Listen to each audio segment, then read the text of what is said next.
Under a flickering Atlanta streetlight, Jamal Redding, a black police captain in his late 40s, gripped the wheel of his silver sedan. Minutes from home, miles from peace. A white rookie cop, Officer Travis Keene, flashed his lights, then blinded Jamal with a flashlight. "License?" he snapped, assuming theft. Jamal complied. Calm, respectful, but Keene scoffed, tossed his license in the mud, and cuffed him. "Thieves don't drive this nice," he sneered. That stop turned viral overnight. But what happens when the cop learns who he really arrested? Hit subscribe because this racist mistake isn't just a scandal. It's about to explode. Jamal Redding slumped against the cold concrete wall of a holding cell in Atlanta's filthiest precinct annex, wrists still throbbing from the too tight cuffs Officer Travis Keene had slapped on him hours earlier under that flickering streetlight. The metal had bitten into his skin like it meant to brand him. Criminal, thug, nobody. His silver sedan, still gleaming with last week's wax, now impounded somewhere far from reach, just another trophy on Keene's power trip. The cell stank of sweat, mildew, and something sour that crawled into his nose and refused to leave. A single bulb buzzed overhead like a dying insect, throwing jagged shadows across Jamal's face. He was exhausted. Late 40s, body seasoned by years of wearing the badge, but his spine was steel, forged in 2 decades of fighting for a seat at the table in a system that never really wanted him there. The street stop replayed on a loop in his head, Keene's flashlight burning his eyes, his ID hitting the mud, the venom in the rookie's voice. "Thieves don't drive this nice."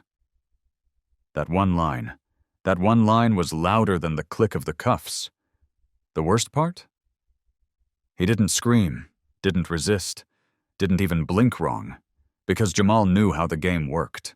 He knew that for black men, even those in uniform, composure was survival, but composure hadn't saved him. Not this time. Because to Keene, he wasn't a captain, he wasn't a father, he wasn't a man.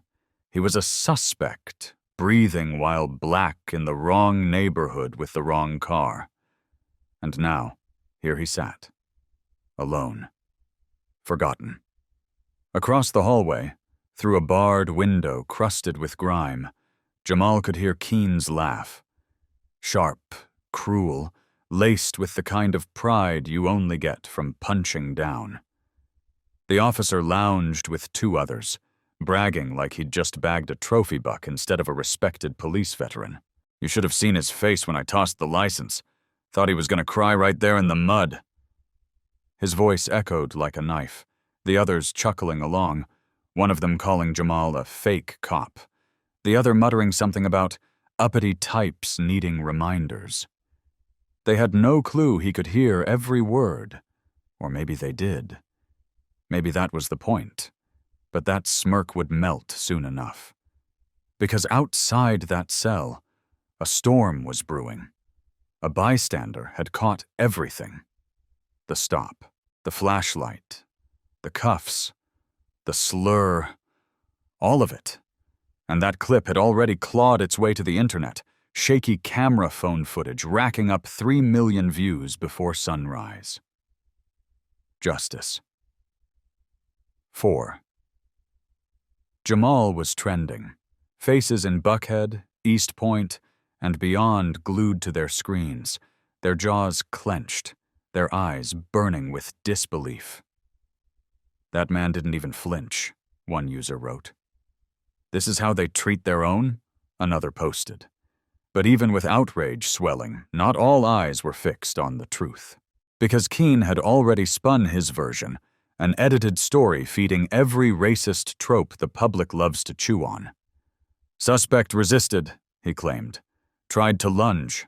Aggressive." And before Jamal could even get fingerprinted, the headlines started running. Captain Jamal Redding, accused of aggressive behavior during traffic stop. He paced the cell like a caged wolf, mind spiraling through every career milestone that now threatened to mean nothing.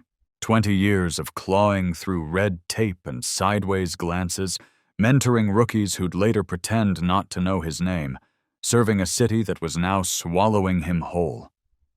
That uniform hadn't protected him. It had just made him easier to target. Hours passed.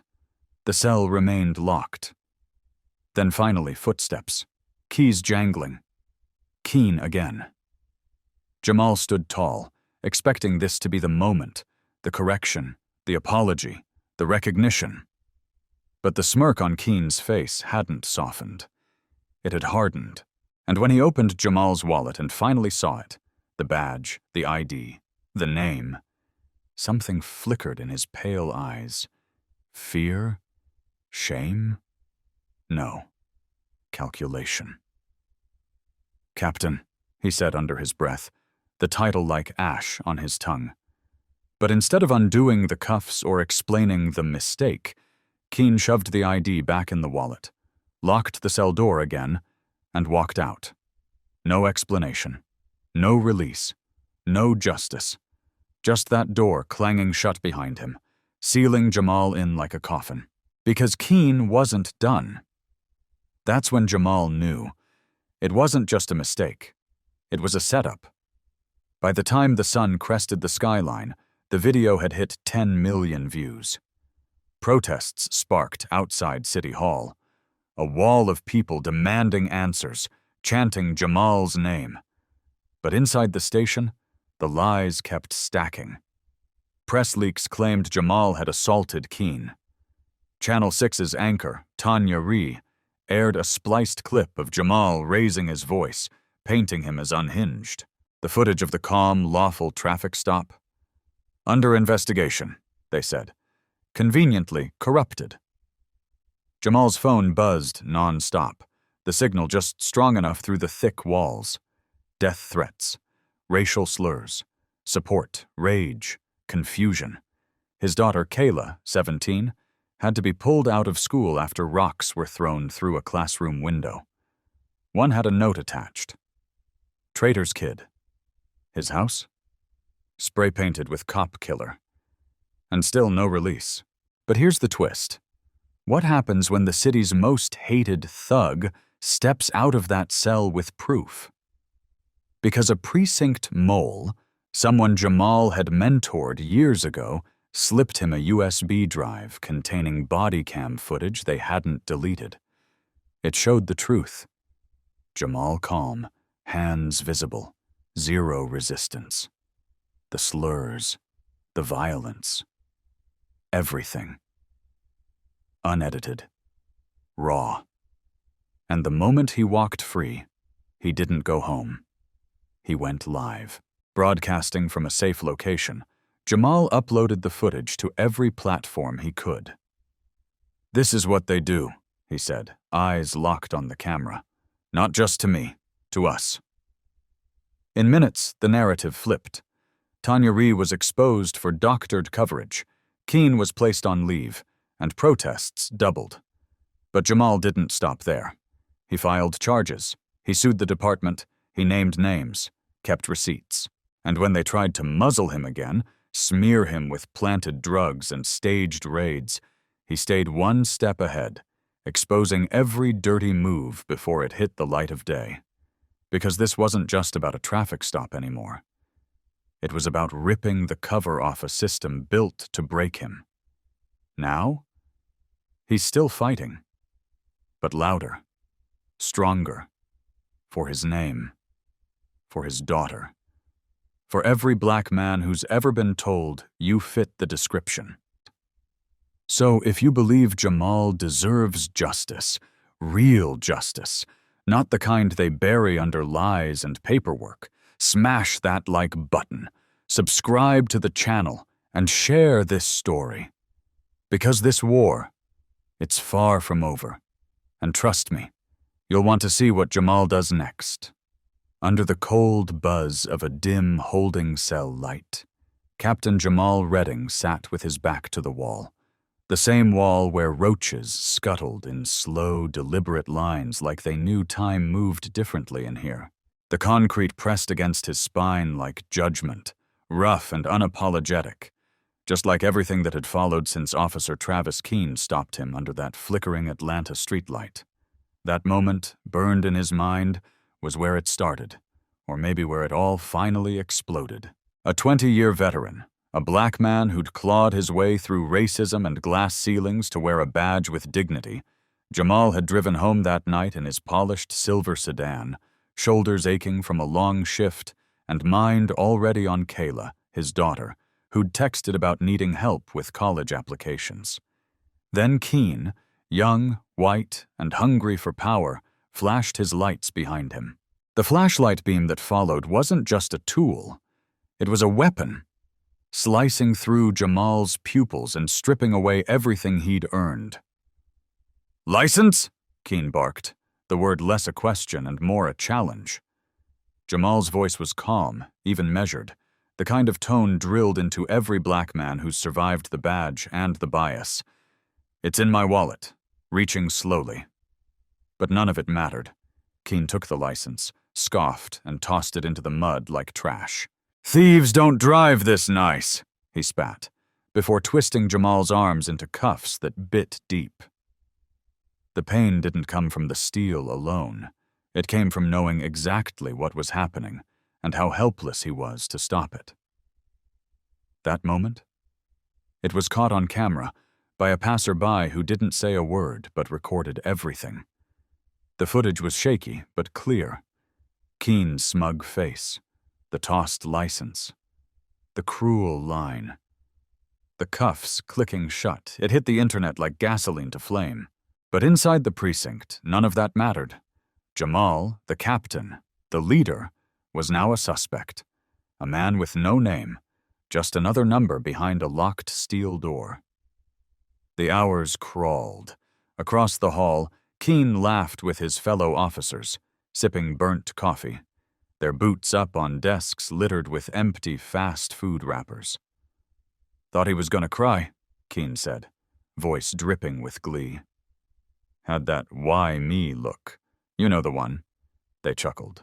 One of them, Daniels, a grizzled white officer who'd once called Jamal one of the good ones, muttered something about how these people always push too far. Jamal didn't move, didn't shout, just listened. Every syllable another wound.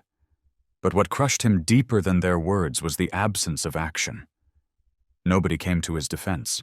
Nobody said, "That's Captain Redding." Nobody called it out. Because they all saw what Keene saw. A black man in a nice car who dared to look confident. By dawn, the video had gone viral, 3 million views and climbing. Hashtags like justice. For Jamal and #racist cops ATL exploded. Protesters began gathering outside the precinct. But Jamal was still locked in that same stinking box. No lawyer, no supervisor, just silence and suspicion. Then the news twisted the knife. Channel 6 aired a segment with Tanya Ree's polished face framed by graphics that screamed, "Breaking, aggressive officer suspended for resisting arrest." The footage? Chopped and screwed. It showed Jamal in cuffs, but not the flashlight, not the slur, not the calm compliance. And her voice dripped with concern. Sources say the suspect may have ties to law enforcement. A troubling pattern is emerging. A troubling pattern? Jamal's entire life was the pattern. Born into a world that told him no at every turn. No to scholarships, no to jobs, no to housing, until he forced a yes through discipline and sacrifice. He'd spent 2 decades proving he belonged, mentoring rookies, writing reform policy, showing up early, staying late. And now, all of it erased by one rookie's ego and one system's complicity. Hours turned into a full day. Still no release. When Keene finally returned, his smirk had calcified. He held Jamal's precinct ID in his hands, the one tucked behind Kayla's photo in his wallet. "Captain," he muttered, eyes flickering for just a moment. But instead of unlocking the door or offering an apology, he turned on his heel and walked away. That's when Jamal knew it wasn't just racism, it was retaliation. Then came the suspension. Deputy Chief Lyle, a man with a history of sidestepping race issues, walked into the bullpen with a paper in hand and venom in his eyes. "You've embarrassed the department," he said, lips curling around the word captain like it tasted bitter. Jamal demanded the body cam footage. Lyle's reply? "Corrupted. Can't retrieve it." A lie so bold it stole the breath from Jamal's lungs. Worse was walking through his own precinct, co-workers looking away, whispering. Daniels called him a disgrace loud enough for everyone to hear. Jenkins, a black rookie Jamal had mentored, couldn't meet his eyes. The betrayal felt like 1,000 knives. These were people he bled with, protected. Now they cast him out without trial. Outside, the media hounded him. Reporters shouted questions. "Captain Redding, did you resist? Did you lie about your identity?" Their microphones were weapons. One day later, his daughter's high school was vandalized. Traitor's Kid was spray-painted across her locker. Rocks through the window, threats in her inbox. Jamal took her hand and pulled her close. "You're safe with me," he said. But the truth was, he couldn't promise that anymore. At home, more spray paint. Cop killer. Thug in uniform. His neighbors, white, suburban, silent, watched but said nothing. He tried to build a case, dug up files on Keene, old complaints swept under the rug, brutality reports signed off by Lyle. But that's when Sarah Polk stepped in, claiming to help. She handed over files, body cam clips, whispered promises. And Jamal believed her, trusted her. He shouldn't have. She was Keene's cousin. A plant, a knife dressed in sympathy. She handed everything to Lyle. He took the USB drive, proof of Jamal's innocence, and fed it to a shredder while cameras rolled. "He's tampering with evidence," he lied, turning truth into fuel. They came for Jamal again. With cameras, with drugs, with a staged raid. They planted a duffel of cocaine under his couch, then brought Channel 6 to film the arrest. Ree called it a stunning fall from grace. They dragged him out in cuffs, again, as Nia screamed. In jail, it got worse. Word spread fast. "That's the crooked cop." Inmates circled. Guards turned their backs. A white supremacist and 2 others jumped him. He fought back, cracked ribs and broke a nose, but paid for it with a taser to the chest. The guard whispered, "You swing first," before locking him in solitary. There, in the dark, time stopped. Days passed, or weeks, maybe years. He talked to the rats, sang old songs, clutched his chest where the taser left burn marks, thought about Kayla's last smile, wondered if she'd remember him as a hero or a broken man. Then, by a miracle, a guard slipped him word. "You're clear. Drugs didn't stick." A technicality. Nothing more. But when he walked out, nothing was left. House? Burned down. Cop killer scorched into what remained.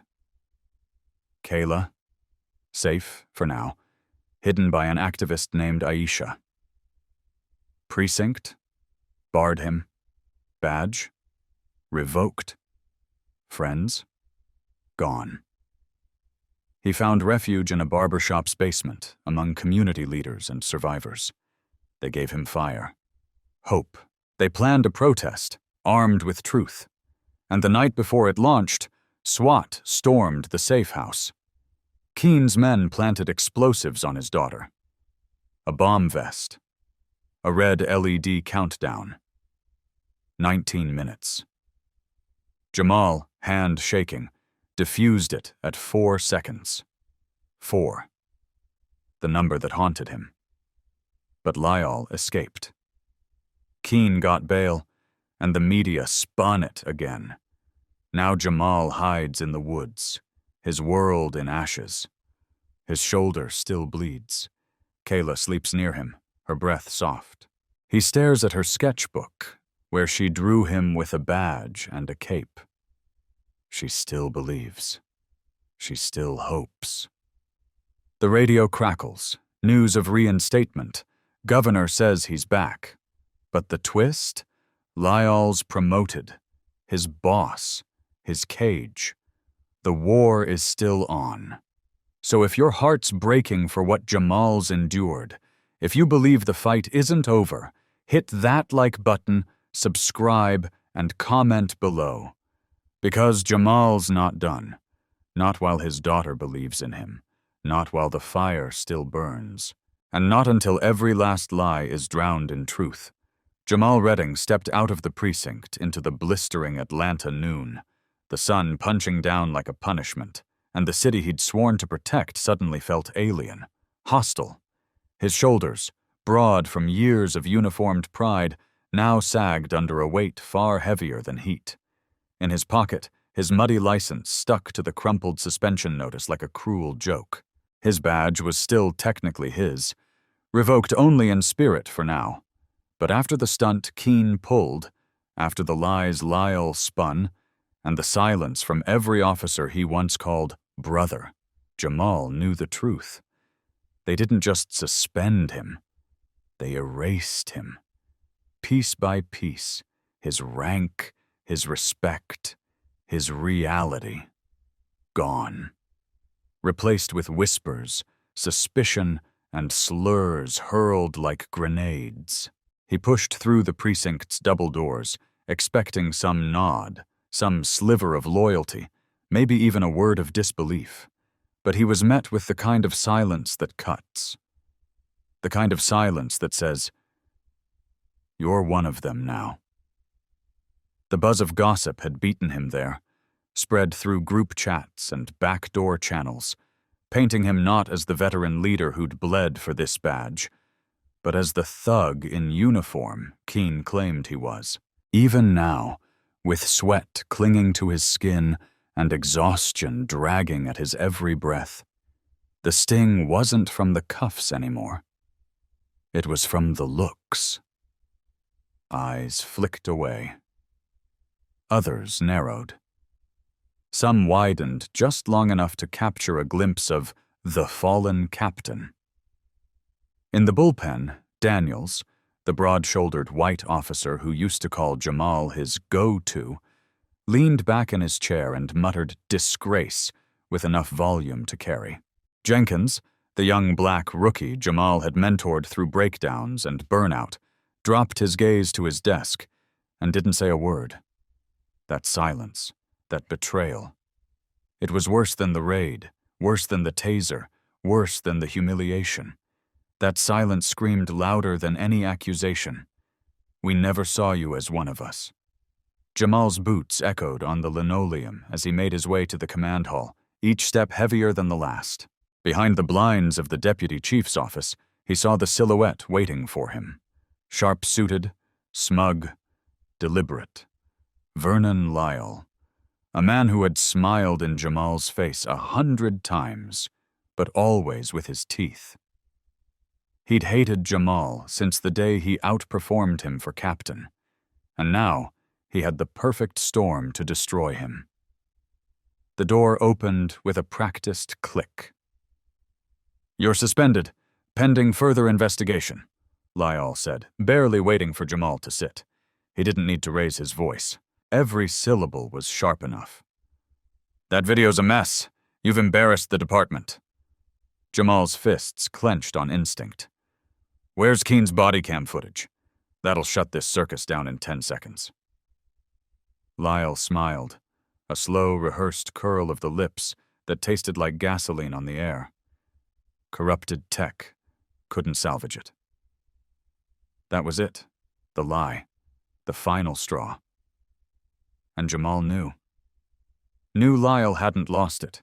He'd buried it, destroyed it, just like he was trying to destroy Jamal. Save it, Captain. Captain. Even that word felt poisoned now. It was no longer a title. It was mockery. A ghost.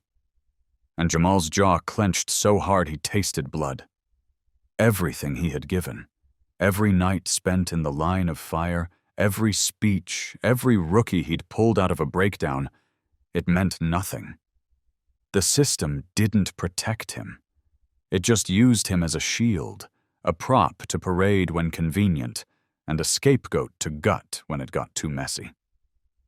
He stormed out of the office, eyes burning. He didn't even notice the heat anymore. It wasn't the sun burning him. It was the rage, the humiliation, the betrayal. Outside, the air was thick with the smog of disbelief. Protesters gathered around City Hall, holding signs with his name.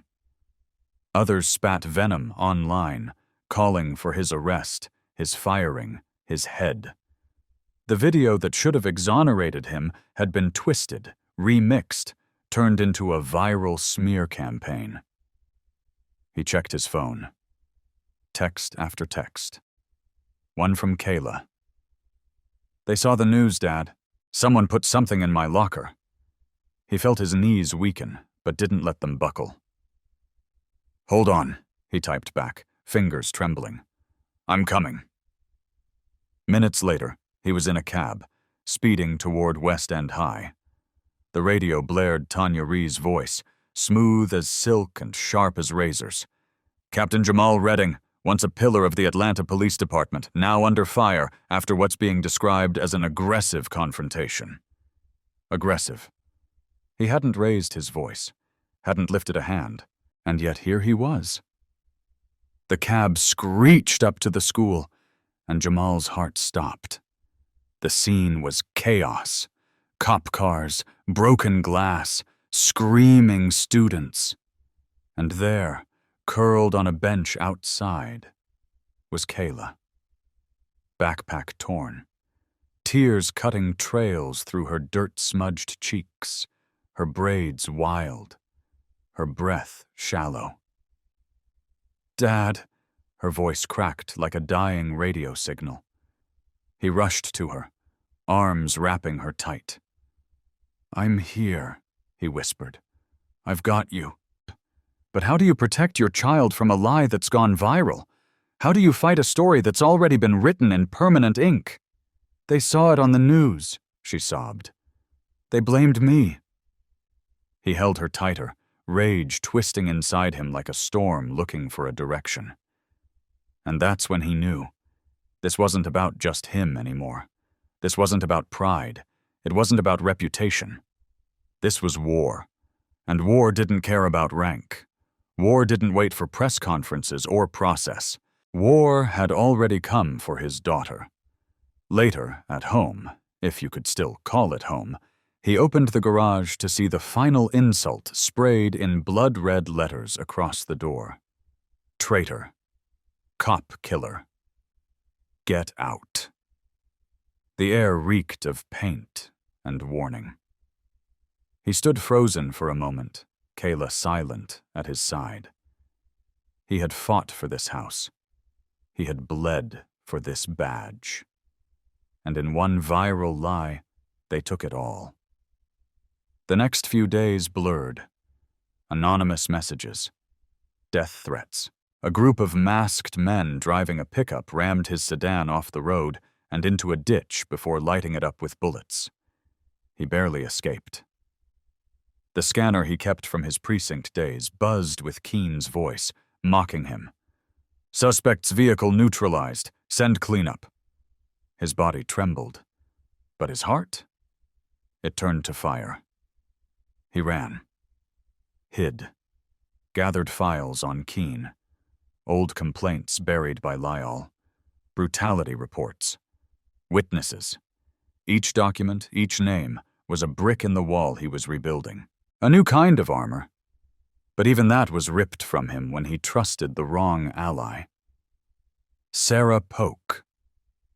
Her green eyes and calm voice made her seem safe. She fed him documents, leaked footage, whispered, "I'm with you." And he believed it. But she was Keene's cousin. She was the knife. She delivered everything to Lyall. The next day, his badge was revoked live on television. His face, in mugshot form, was plastered everywhere. Sarah's betrayal burned deeper than anything Keene had done. She had seen his pain and sold it. His house? Torched. His daughter's locker? Burned. His name? Spit on by the very system he upheld. But Jamal didn't fold. He never folded. He ran to the community, the barber shop, the church basements, the activists. He stood on milk crates with a microphone and fire in his gut. He told the truth, played the tapes, named the names, and the people started listening. Then, just when he thought it might shift, they raided the safe house. Again, planted drugs. Channel 6 filmed it, called him a kingpin. They cuffed him, again. On live television, again. Kayla screamed as they dragged her away from him, again. In jail, 2 white supremacists jumped him, again. He fought them off, again. And still, he rose, bleeding, bruised, but breathing, because his daughter needed him, because truth still mattered, because giving up was not an option. And you reading this, you listening to this story, you can be part of this fight. If your heart cracked watching Jamal carry this weight, if you felt that sting of injustice crawl under your skin, then smash that like button, subscribe, and drop a comment below to let this man know he's not standing alone. Tell him you see him. Tell him you believe him. Because in a world built to silence voices like his, your voice, your support, is a weapon. Jamal Redding is still fighting, still breathing, still rising. And the system that tried to bury him is about to find out that some men don't break, they blaze. So stand with him. The next chapter is coming. And trust me, you don't want to miss it. Jamal Redding leaned against the shattered window of a rundown motel room 30 miles outside Atlanta, the wind whistling through the cracked glass like it carried secrets. His late 40s frame was rigid with tension, every nerve wound tight from weeks of running. The room smelled like mildew and desperation. Peeling wallpaper, cigarette burns in the carpet, a ceiling fan that creaked like it might give up at any second. On the bed, his daughter Kayla slept in a tight curl, her braids messy from restless nights, her arm draped over a duffel bag stuffed with files, notes, and truth. Truth that could destroy lives. Truth that could save them. Jamal's eyes were locked on the doorway, pistol on his lap, the same service weapon he hadn't let out of reach since the night everything broke. Since the night they framed him, chased him, branded him public enemy number 1. What did he do? That question buzzed through every back channel, every underground thread, every conspiracy board alive with whispers. Was he really just a captain trying to clear his name? Or was there more? Something darker, something deeper? Because by now, Jamal wasn't just a man. They'd made him a myth. He hadn't spoken to anyone he trusted in days, not since the safe house in Decatur went up in flames. Not since they planted bricks of cocaine in a staged raid and dragged him out in cuffs for the cameras. Again. Not since they took Kayla, stuffed her in a van, and used her as bait. And he'd come for her. Alone. No backup, no badge. Just a father with fire in his veins and nothing left to lose. He saved her. Just barely. He cut the bomb vest off her chest with 4 seconds to spare. 4 seconds. One wrong snip, and both their names would have been written in headlines soaked in blood and tragedy. But what came next made the story even more dangerous, because Jamal didn't just save her and hide. He did something else, something no one was supposed to find out. Even now, he kept it close, never said it out loud. Not to Kayla, not to Aisha, the activist who risked everything to help them disappear. Not even to himself. Not fully.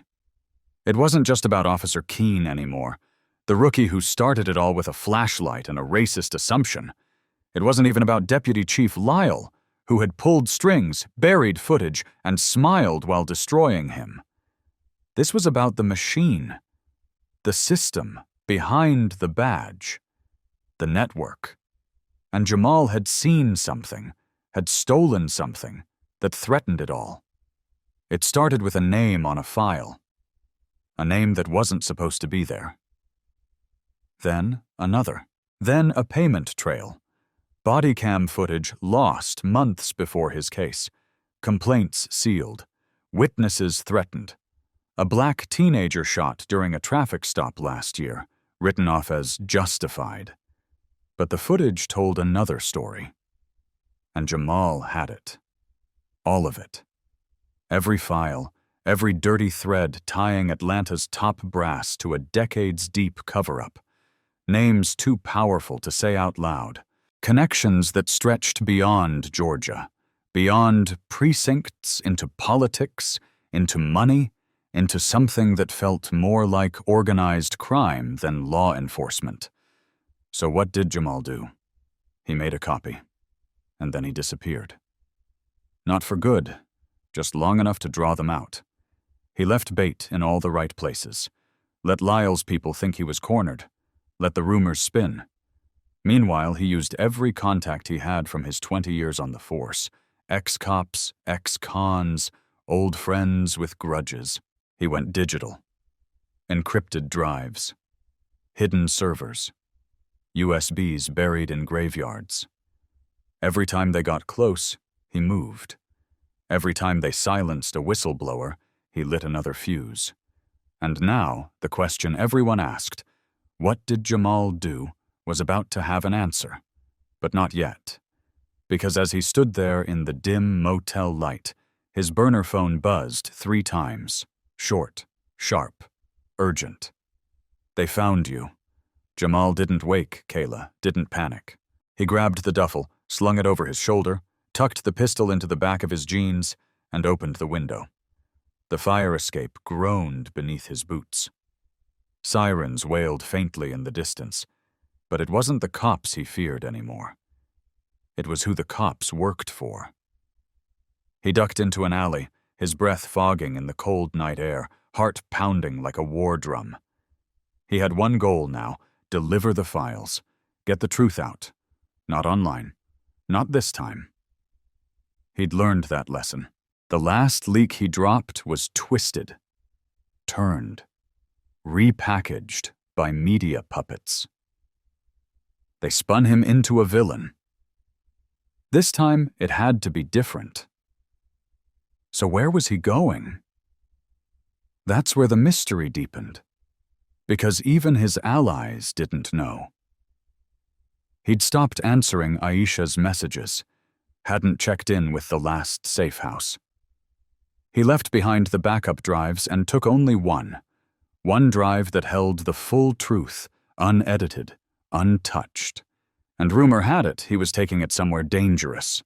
A live interview. A courthouse? A press ambush? No. He was going to the Lion's Den.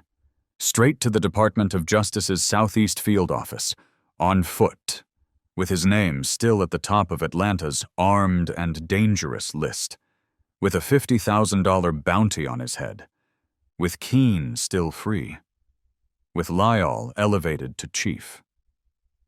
Unbelievable? Exactly. Because Jamal knew if he didn't do the impossible, nothing would change. He crossed railroads, crawled under fences, climbed fire escapes just to avoid facial recognition cameras. At one point, he jumped from a rooftop to escape a drone, twisted his ankle, but kept running. Another time, he stole a cop's radio and used it to feed false coordinates. Every move a risk, every second a heartbeat closer to either salvation or death. And still, Kayla believed in him. That's what kept him going. Her faith, her strength. She'd seen classmates turn on her, neighbors spit at her, friends vanish. But every night, she told him, "We're gonna win. I know it." Her voice, the only thing louder than the storm in his chest. But now, as dawn broke and the city slowly lit up, Jamal stood 3 blocks from the DOJ building. He hadn't slept, hadn't eaten. The duffel dragged at his shoulder like a weight forged from the souls of every black man crushed under the system's heel. This was it. One chance. One shot. And the plan? It was crazier than anyone could have imagined, because Jamal wasn't just going to give the files to the DOJ.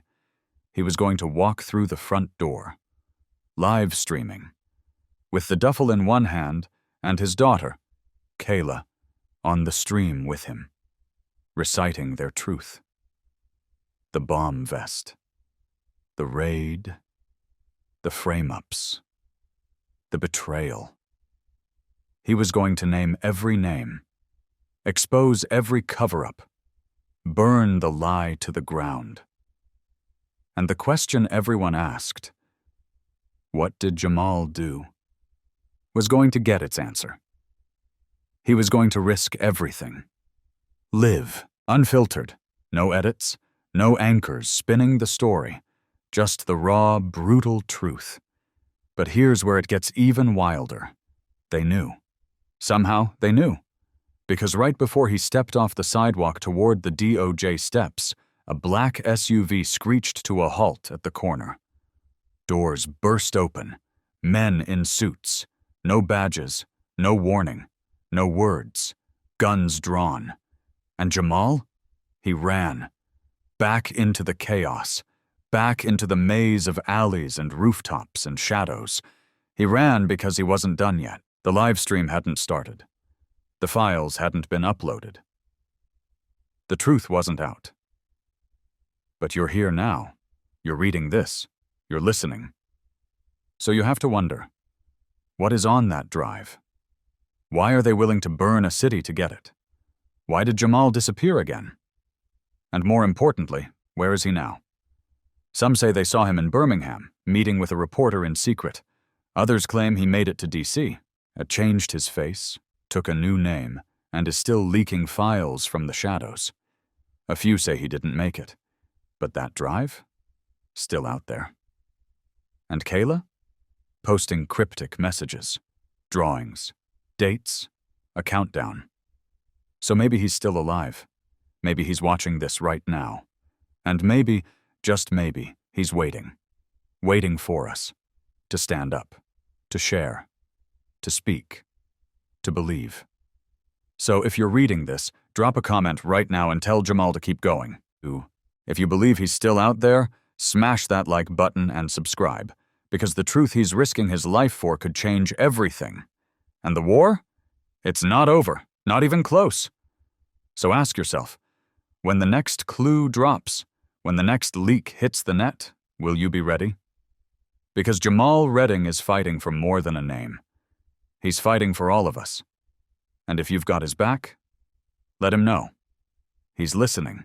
Jamal Redding stood in the ruins of what used to be his home, the charred skeleton of the brick 2-story still coughing smoke into the dawn air.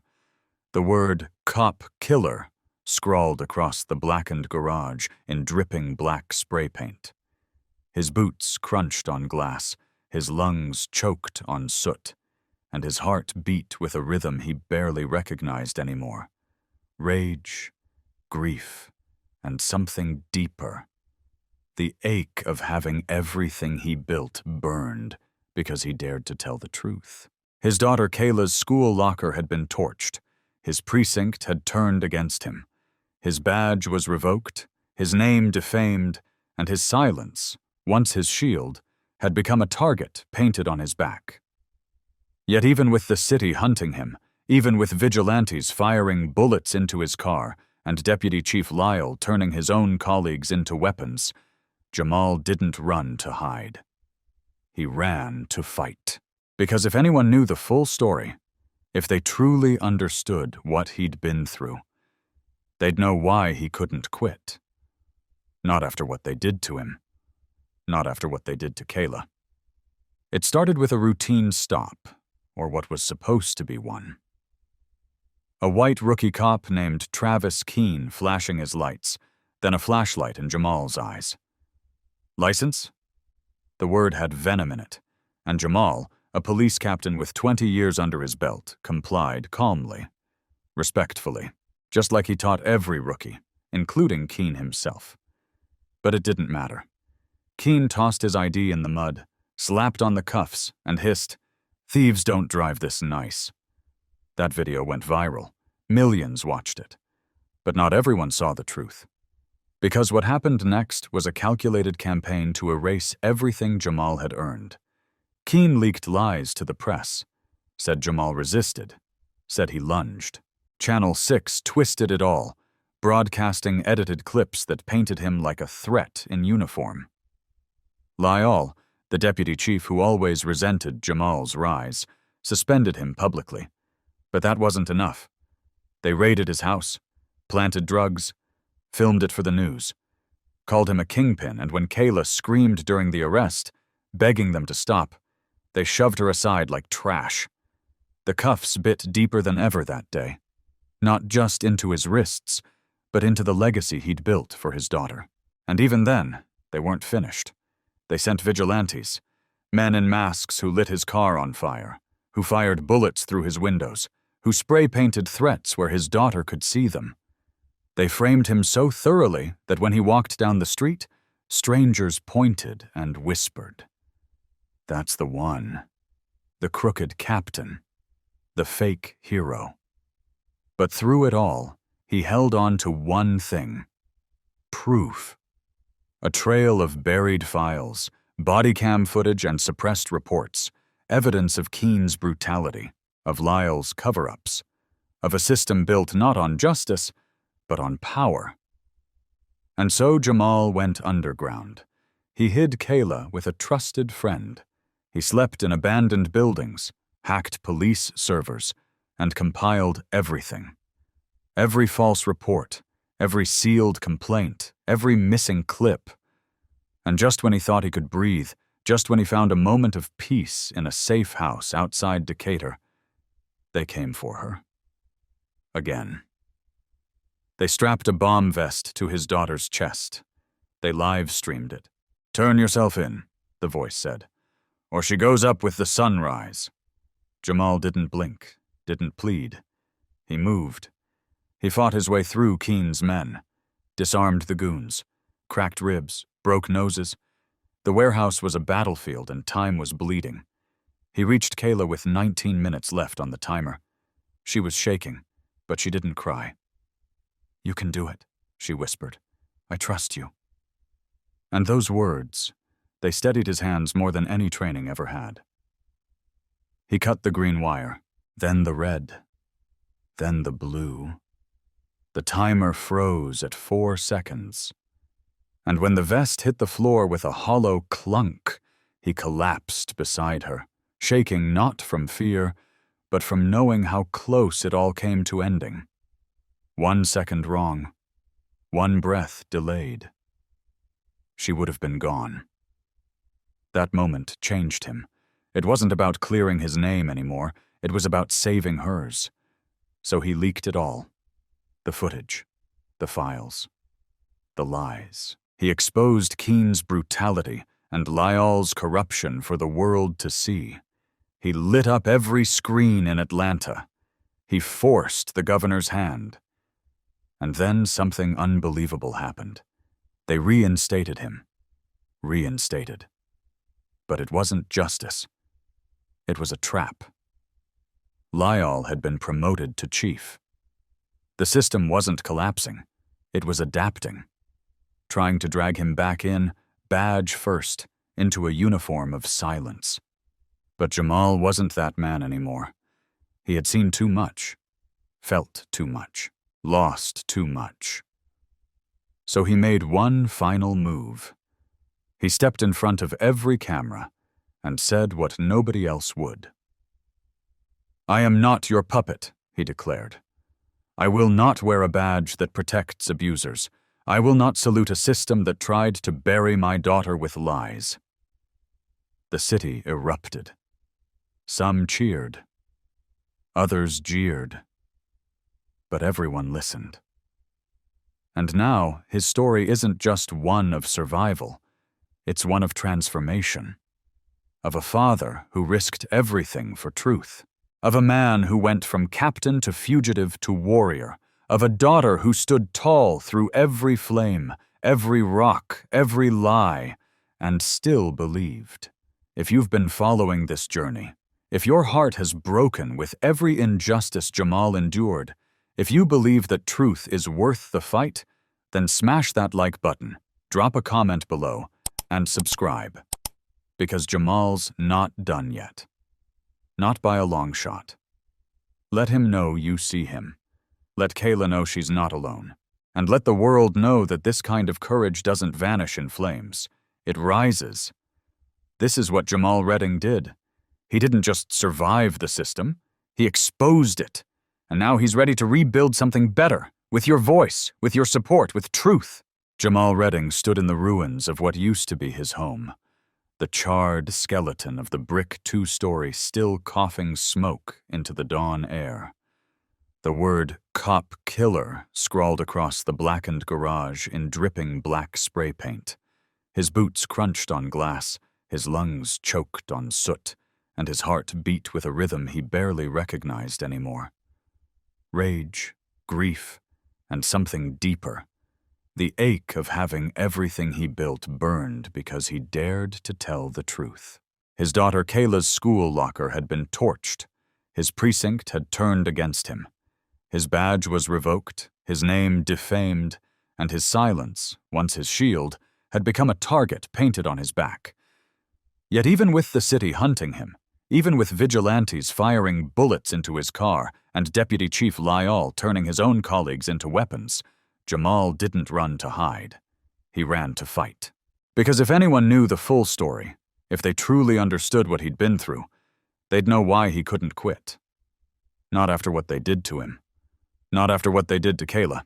It started with a routine stop, or what was supposed to be one. A white rookie cop named Travis Keene flashing his lights, then a flashlight in Jamal's eyes. License?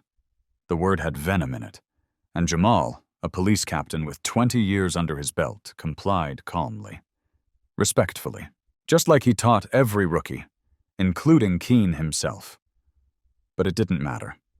Keene tossed his ID in the mud, slapped on the cuffs, and hissed, "Thieves don't drive this nice." That video went viral. Millions watched it. But not everyone saw the truth.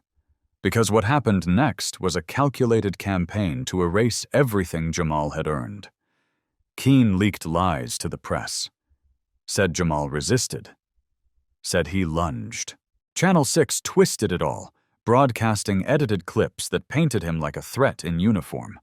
Lyall, the deputy chief who always resented Jamal's rise, suspended him publicly. But that wasn't enough. They raided his house, planted drugs, filmed it for the news, called him a kingpin, and when Kayla screamed during the arrest, begging them to stop, they shoved her aside like trash. The cuffs bit deeper than ever that day, not just into his wrists, but into the legacy he'd built for his daughter. And even then, they weren't finished. They sent vigilantes, men in masks who lit his car on fire, who fired bullets through his windows, who spray-painted threats where his daughter could see them. They framed him so thoroughly that when he walked down the street, strangers pointed and whispered. That's the one. The crooked captain. The fake hero. But through it all, he held on to one thing. Proof. A trail of buried files, body cam footage, and suppressed reports. Evidence of Keen's brutality, of Lyle's cover-ups, of a system built not on justice, but on power. And so Jamal went underground. He hid Kayla with a trusted friend. He slept in abandoned buildings, hacked police servers, and compiled everything. Every false report, every sealed complaint, every missing clip. And just when he thought he could breathe, just when he found a moment of peace in a safe house outside Decatur, they came for her. Again. They strapped a bomb vest to his daughter's chest. They live-streamed it. "Turn yourself in," the voice said, "or she goes up with the sunrise." Jamal didn't blink, didn't plead. He moved. He fought his way through Keen's men, disarmed the goons, cracked ribs, broke noses. The warehouse was a battlefield and time was bleeding. He reached Kayla with 19 minutes left on the timer. She was shaking, but she didn't cry. "You can do it," she whispered. "I trust you." And those words, they steadied his hands more than any training ever had.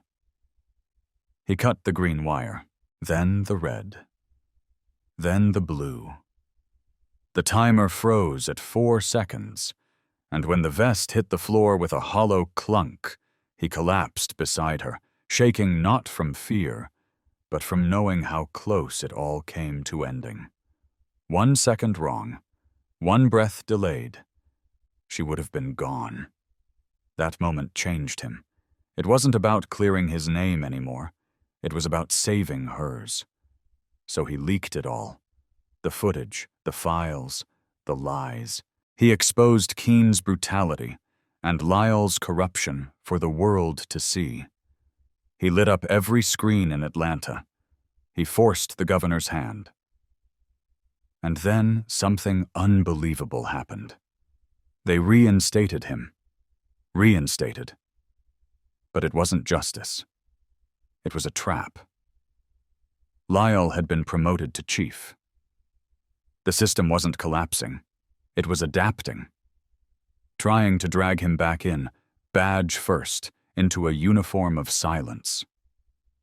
But Jamal wasn't that man anymore. He had seen too much, felt too much, lost too much. So he made one final move. He stepped in front of every camera and said what nobody else would.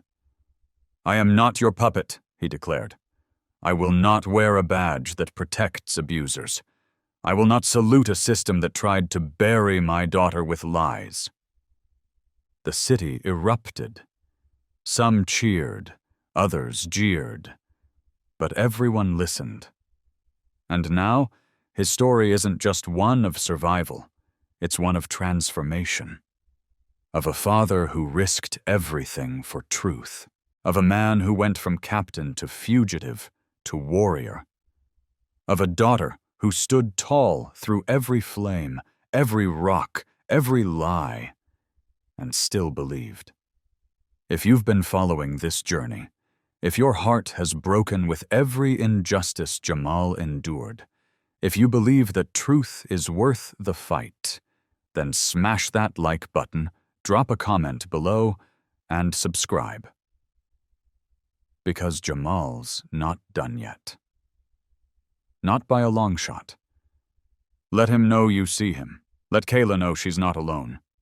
And let the world know that this kind of courage doesn't vanish in flames. It rises. This is what Jamal Redding did. He didn't just survive the system. He exposed it. And now he's ready to rebuild something better. With your voice. With your support. With truth. Jamal Redding crouched in the dim glow of a flickering motel lamp, 30 miles outside Atlanta. The stale air heavy with mildew and months of untold stories. His late 40s frame was hunched over a sagging mattress, sweat beading down his back as he combed through a duffel bag stuffed with evidence.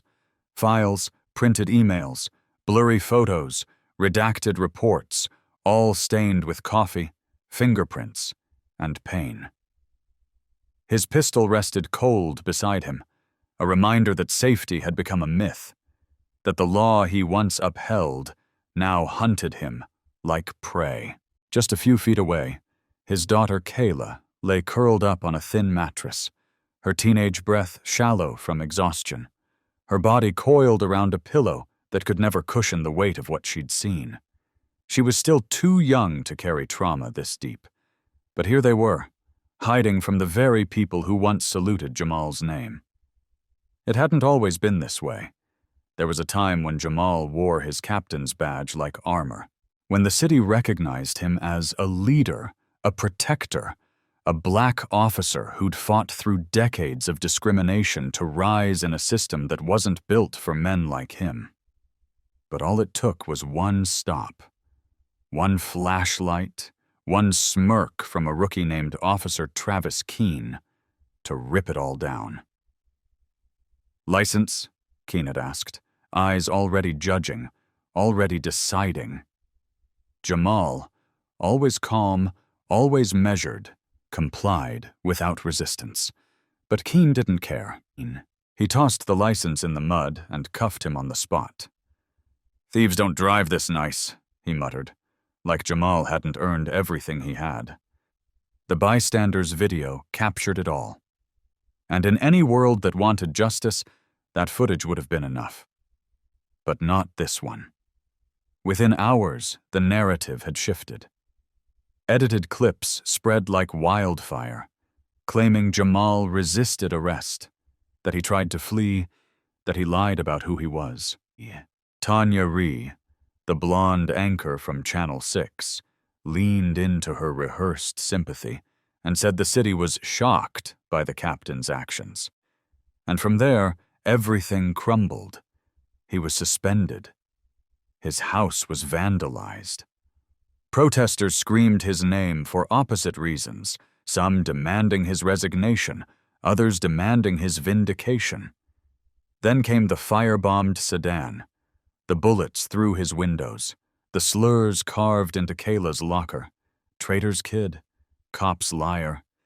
And then the worst, she was taken, strapped to a bomb vest by vigilantes who wanted to make Jamal bend. They live-streamed the threat, dangled her like bait. "Turn yourself in or she dies," the masked voice said. Jamal found her in a warehouse lit only by floodlights and nightmares. He diffused the vest with 4 seconds left, 4 seconds between life and death, between breath and blood. He held her as she cried, knees buckling, hands shaking, whispering, "I knew you'd come." But no one saw that part. The cameras never showed what he endured. They never played the uncut footage. They only showed the aftermath. They only aired the lies. And still, Jamal fought. He built a case in the shadows, dug up reports Keene had buried. Leaked footage Lyall, the deputy chief, tried to erase. Jamal showed the world who was really corrupt. And for a moment, it looked like the tide was turning. Keene was arrested. The city was listening.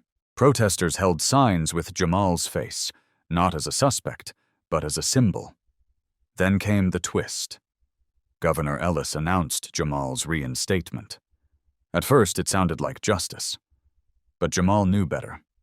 Because Lyle, the man who orchestrated the smear, the cover-up, the setup, was promoted to chief. And now he held Jamal's badge in one hand and his leash in the other. "You're back," Lyle said, voice smooth as oil. "Let's restore order." But Jamal wasn't a puppet.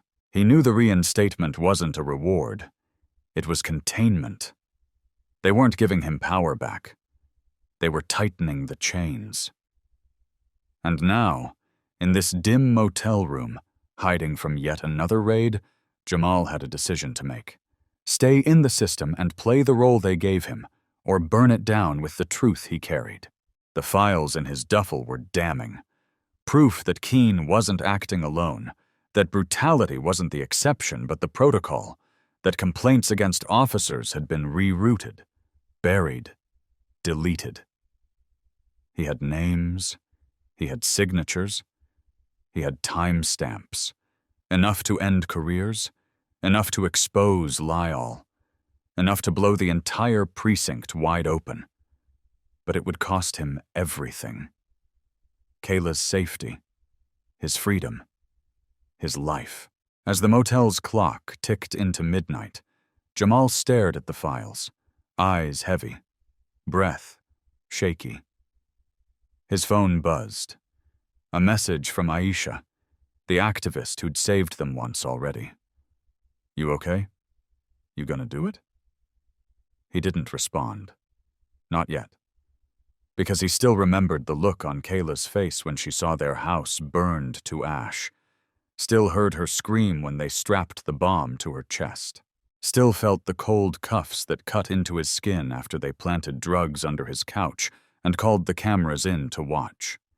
Every moment carved into him. Every betrayal branded like fire. And yet, through it all, he hadn't quit. He couldn't. Because someone had to show the world what was really going on. Someone had to fight. And if that someone was him, so be it. So he zipped up the duffel, kissed his daughter's forehead, and whispered, "Almost there." Because tomorrow, he wasn't running anymore. Tomorrow, he was going live. Streaming the truth, releasing every file, every face, every fact. He would name the names. He would point the camera straight at Lyle's empire. And if the system tried to kill him again, he'd bleed publicly, loudly, so the world could finally see. So Kayla would know her father didn't back down. So every black man crushed under a badge would know someone stood up. So if you're here now, if you made it to this part of the story, drop a comment for Jamal. Tell him you see him. Smash that like button if you believe he deserves better. Subscribe if you're ready to stand behind a man who lost everything and still chose to rise. Because what Jamal Redding endured wasn't just injustice, it was war.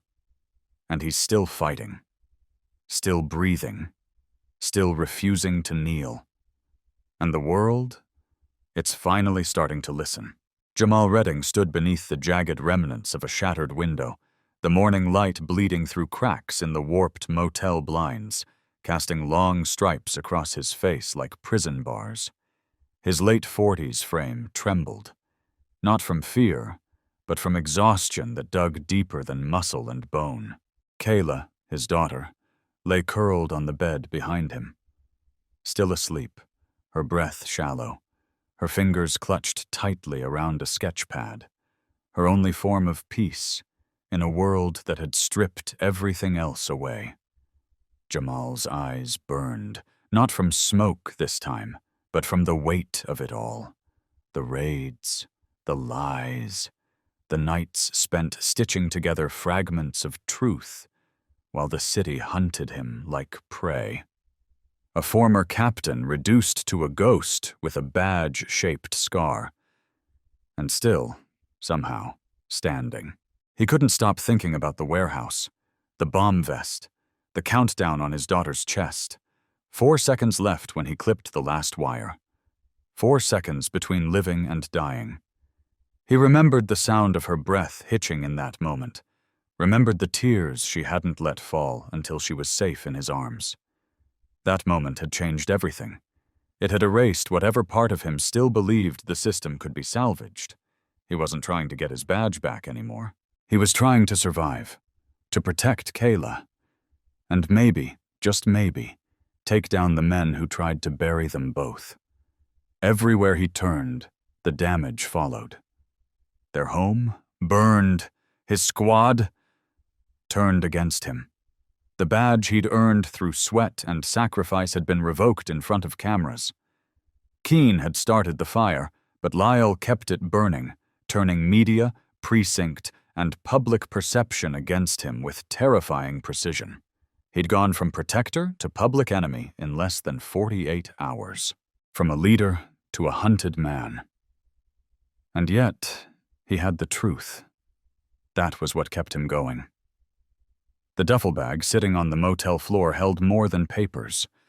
It held buried files, corrupted footage, names, timestamps, proof of brutality, cover-ups, and systemic rot that stretched beyond Keene and Lyle. Every page was a page they'd hoped would stay hidden. Every name was a domino he could topple.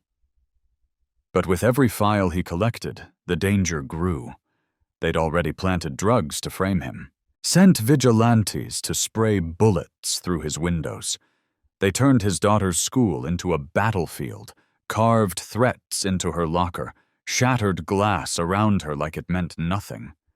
Jamal had fought through it all, but now he stood at a crossroads. If he released everything, the world would know the truth, but it might cost him everything else. Safety. Freedom. Kayla. His reflection in the broken mirror stared back. Worn and cracked. Who was he now? A man with nothing left but a story no one wanted to hear, unless he screamed loud enough. That's when he made his decision. He would go live. No press conference, no media spin, just him, Kayla's voice, and the truth, unfiltered. But he needed you. Yes, you reading this, listening, watching. Because a man like Jamal doesn't survive this war alone. A man who's been framed, hunted, betrayed. He needs a chorus of support behind him. And right now he needs to know he's not screaming into the void. So if you believe what he endured matters, if your heart broke, picturing him kneeling on a warehouse floor, cutting wires off his daughter's chest with seconds left, smash that like button. If you want the world to finally see what he's fighting for, drop a comment. Tell him, we see you, Jamal. We've got your back. Because this isn't just his story. It's all of ours. The story of standing up when the world tries to knock you down. The story of truth, rising through fire and fear. Jamal zipped the duffel, kissed Kayla's forehead, opened his laptop, and the screen flickered on.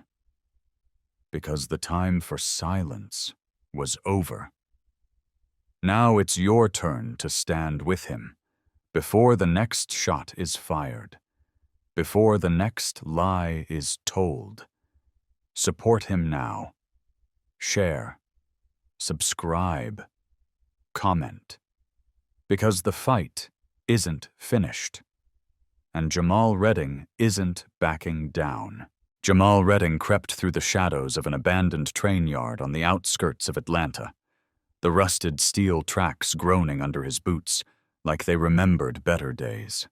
Days when he wore a badge with pride, when his name meant something more than the whisper of scandal and conspiracy.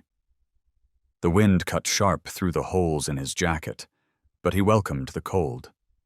It reminded him he was still alive, still breathing, still running. His daughter Kayla waited a few blocks away in a borrowed sedan, engine cold, trunk packed with the last fragments of their life.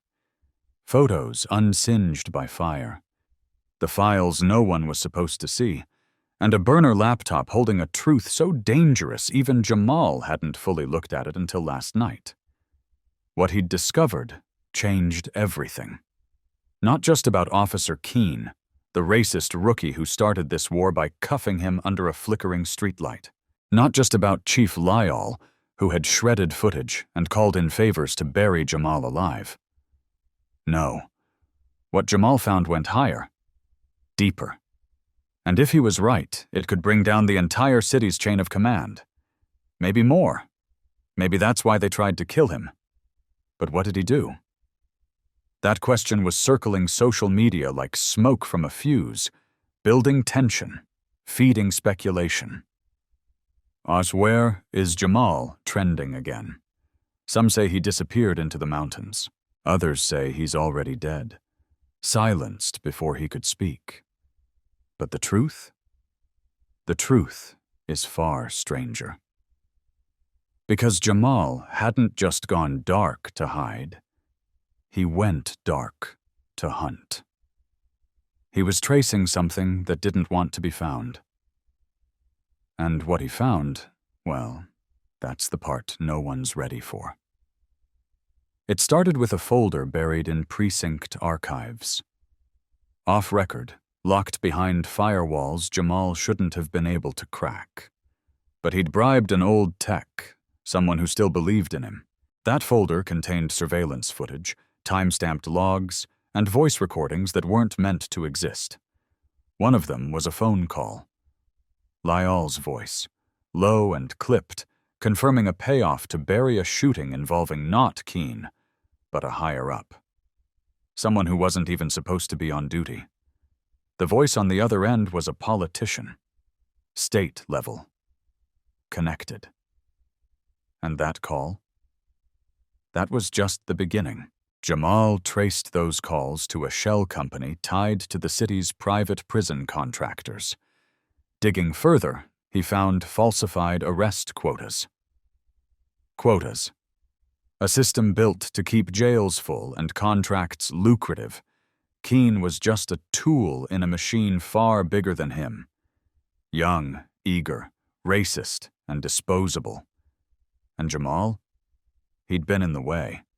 A black captain with integrity, asking too many questions. That's why they came for him. But knowing this and proving it were two different monsters.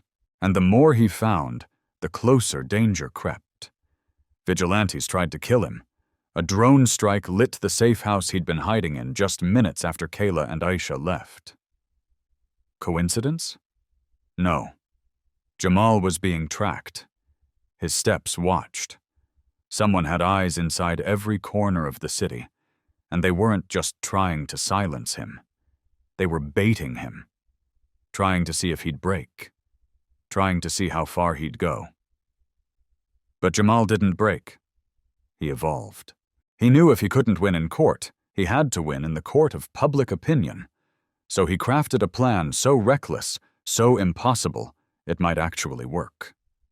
He would leak everything. Not anonymously, but live, with his face front and center. He would name names, drop files, play audio, and burn the system to the ground on air. No edits, no spin. Just him, the truth, and the world watching. But here's the twist. He wasn't doing it in the safety of a studio. He was doing it from the one place they'd never expect. A gala fundraiser hosted by the very politician he caught on tape. A black tie event crawling with donors, press, and the men who wanted him buried. And he wasn't going in with guns. He was going in with a mic. A Bluetooth signal linked to hidden servers. A signal that once triggered would blast the truth across every social platform and news network in the country. Insane? Absolutely. But Jamal Redding had already survived bomb vests, sniper fire, and having his daughter nearly killed.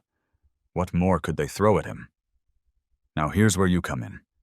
If you've followed this far, if you've felt his pain, cheered for his fight, gasped at each twist, drop a comment below and tell Jamal you're with him. Smash that like button if you believe one man can bring down a system. Subscribe if you want to see what happens when truth walks into the lion's den, dressed like a ghost. Because tonight he's going in, and when he speaks, if he speaks, it might change everything. Or it might be the last thing he ever says. Jamal Redding stood on the courthouse steps, the Georgia sun breaking through gray clouds above him like light finally forcing its way through years of darkness. His once worn frame, weathered by fire, betrayal, and sleepless nights, now stood tall, scarred, but unbroken.